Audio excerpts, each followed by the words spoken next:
संकुल यौगिकों का स्थायित्व। कोऑर्डिनेशन कॉम्प्लेक्स जो होते हैं संकुल यौगिक, उनका स्थायित्व निम्न बातों पर निर्भर करता है। फर्स्ट है विलयन में। अगर आप संकुल यौगिक की बात करें तो सपोज कि केंद्रीय धातु आयन जो है वो 4 लिगेंड के साथ अटैच होकर इस तरह का एक कॉम्प्लेक्स बनाता है Ml4। अब इसके लिए आप द्रव्य अनुपाती क्रिया नियम के अनुसार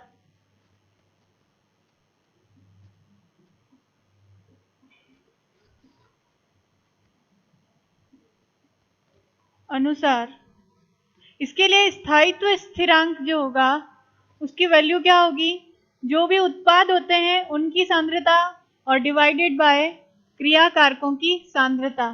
तो यहाँ पर उत्पाद है Ml4, इसकी सांद्रता, और यहाँ पर केंद्रीय धातु आयन की सांद्रता, और लिगेंड कितने हैं 4। तो ये जो नंबर होता है 4 ये कहाँ चला जाता है पावर में, तो यहाँ हो जाएगा Ml4। तो यहाँ पर ये जो केस है ये क्या है, स्थायित्व स्थिरांक। स्थायित्व स्थिरांक होता है, और स्थायित्व स्थिरांक की वैल्यू जितनी ज्यादा होगी स्थायित्व उतना ज्यादा होगा। आपको इस तरह से क्वेश्चन आएंगे कि आपको अलग अलग कॉम्प्लेक्स के लिए केएस की वैल्यू दे देंगे स्थायित्व स्थिरांक की, और आपको बताएंगे कि इनमें से कौन सा कॉम्प्लेक्स ज्यादा स्थायी है। तो जिसके लिए केएस की वैल्यू जितनी ज्यादा होगी उसका स्थायित्व उतना ज्यादा होगा। ठीक है, नेक्स्ट है वियोजन स्थिरांक। वियोजन स्थिरांक जो होता है, डिसोसिएशन कांस्टेंट कहते हैं इसको। वियोजन स्थिरांक जो होता है वो होता है 1 स्थायित्व स्थिरांक। इसका मतलब कभी कभी ऐसा भी होता है कि आपको क्वेश्चन में वियोजन स्थिरांक का वैल्यू दे देंगे अलग अलग कॉम्प्लेक्स के लिए, और आपको पूछेंगे कि कॉम्प्लेक्स की स्टेबिलिटी बताओ। तो वियोजन स्थिरांक की वैल्यू जो होगी अगर वो बढ़ती है, वियोजन स्थिरांक अगर किसी कॉम्प्लेक्स के लिए बढ़ता है, इसका मतलब उसका स्थायित्व क्या हो जाएगा, कम हो जाएगा, क्योंकि वो तो क्या हो जाएगा, वियोजित हो जाएगा। तो वियोजन स्थिरांक और स्थायित्व एक दूसरे के इनवर्सली प्रोपोर्शनल होते हैं। नेक्स्ट है आपका सेकेंड, डिपेंड करेगा ये केंद्रीय धातु आयन जो है उसके आवेश पर। स्थायित्व जो है संकुल यौगिकों का वो डिपेंड करता है केंद्रीय धातु आयन के आवेश पर। आवेश जितना ज्यादा होगा स्थायित्व जो है वो उतना ज्यादा होगा। केंद्रीय धातु आयन पर आवेश बढ़ेगा तो स्थायित्व भी क्या हो जाता है, बढ़ जाता है। केंद्रीय धातु आयन स्थायित्व बढ़ेगा, आवेश बढ़ेगा, स्थायित्व बढ़ेगा। इसका एग्जांपल यह है कि सपोज आपको दे दिया K4FeCN6, एक कॉम्प्लेक्स दे दिया पोटेशियम फेरोसाइनाइड इसको कहते हैं, और एक दे दिया K3FeCN6। इन दोनों कॉम्प्लेक्स में से आपको पूछेंगे किसके स्टेबिलिटी ज्यादा है। तो यहाँ देखिए आप, ये यहाँ पर Fe का जो ऑक्सीडेशन नंबर है वो आएगा +2, पोटेशियम फेरोसाइनाइड कहते हैं। और यहाँ देखिए आप अगर निकालेंगे यहाँ क्या हो जाएगा, 4 + 1 + x + 6 - 1 = 0।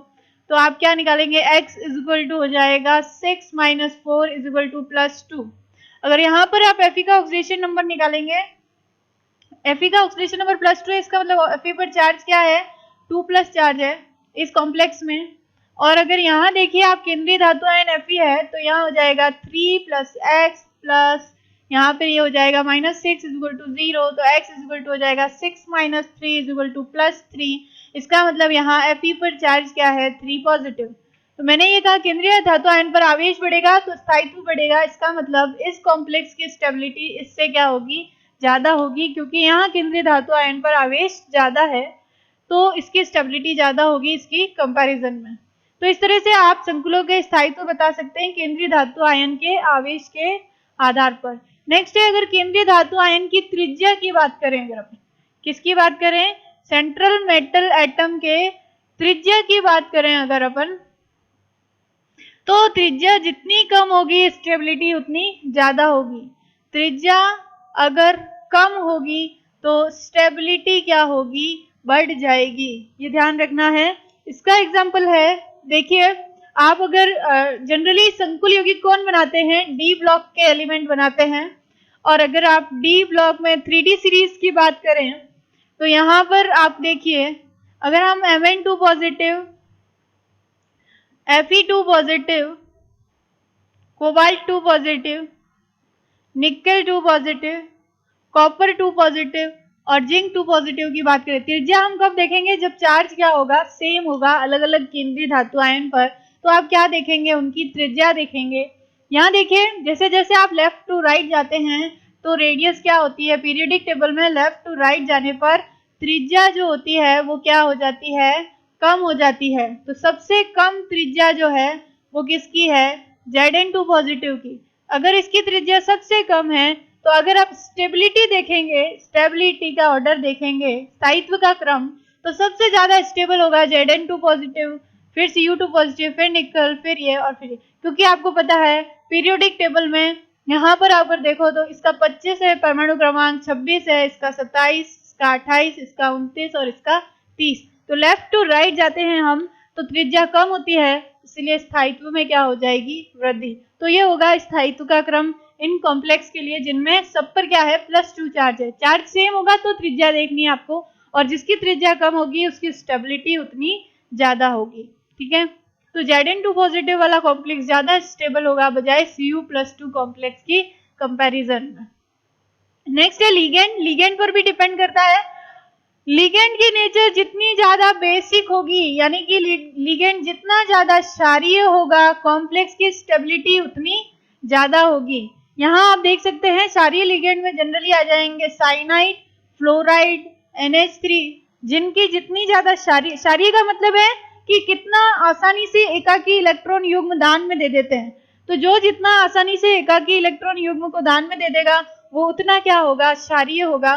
तो जनरली ये जो लिगेंड है साइनाइड, फ्लोराइड और NH3, ये प्रबल क्षारीय हैं और इनके कॉम्प्लेक्स जो हैं वो ज्यादा स्टेबल होंगे।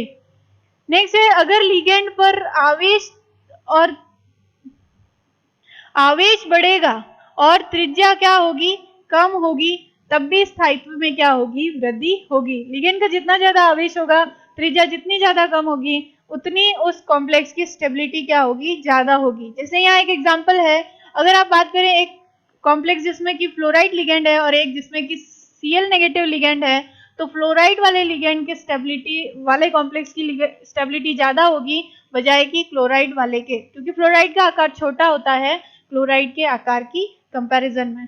तो इस तरह से आप लिगेंड के बेसिस पर, यहाँ पर ज्यादा इंपॉर्टेंट चीज ये है कि जितना ज्यादा लिगेंड क्षारीय होगा उसकी स्टेबिलिटी उतनी ज्यादा होगी, किसकी? कॉम्प्लेक्स की। और नेक्स्ट लास्ट है आपका किलेशन इफेक्ट। इसको कहते हैं किलेटकारी इफेक्ट या किलेशन इफेक्ट, किलेटकारी प्रभाव कह सकते हैं।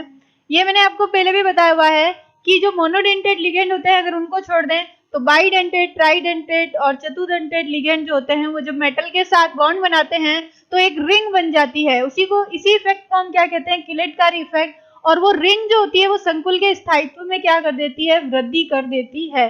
तो आप हमेशा देखिए, सपोज कि आपके पास CONH3 होल 6 3 पॉजिटिव है एक कॉम्प्लेक्स और एक है COEN होल थ्राइस 3 पॉजिटिव, तो यहाँ दोनों का कोऑर्डिनेशन नंबर क्या है? 6 है, क्योंकि अमोनिया एक तंतुक लिगेंड है, 6 अमोनिया 6 बॉन्ड बनाएंगे। यहाँ पर इथाइलिन डायमीन बाइडेंटेट लिगेंड है तो 3 कितने बनाएंगे? 6 बॉन्ड बनाएंगे। तो जितने कोऑर्डिनेशन बॉन्ड होते हैं उतनी उसकी समन्वय संख्या होती है। लेकिन यहाँ बाइडेंटेट लिगेंड होने की वजह से रिंग फॉर्मेशन होगा और उस वजह से इस कॉम्प्लेक्स की स्टेबिलिटी इसकी कंपैरिजन में क्या होगी? ज्यादा होगी। तो यहाँ पर आपको ध्यान रखना है कि अगर मोनोडेंटेट लिगेंड वाला एक कॉम्प्लेक्स है और एक बाइडेंटेट लिगेंड वाला या ट्राइडेंटेट लिगेंड वाला कॉम्प्लेक्स है, तो जिसमें डेंसिटी बढ़ेगी तो स्थायित्व क्या हो जाएगा? बढ़ जाएगा, क्योंकि रिंग जो बनती है वो संकुल के स्थायित्व में क्या करती है? वृद्धि कर देती है। तो इस तरह से आप संकुल यौगिकों के स्थायित्व को इन पॉइंट्स के आधार पर समझ सकते हैं और एक्सप्लेन कर सकते हैं।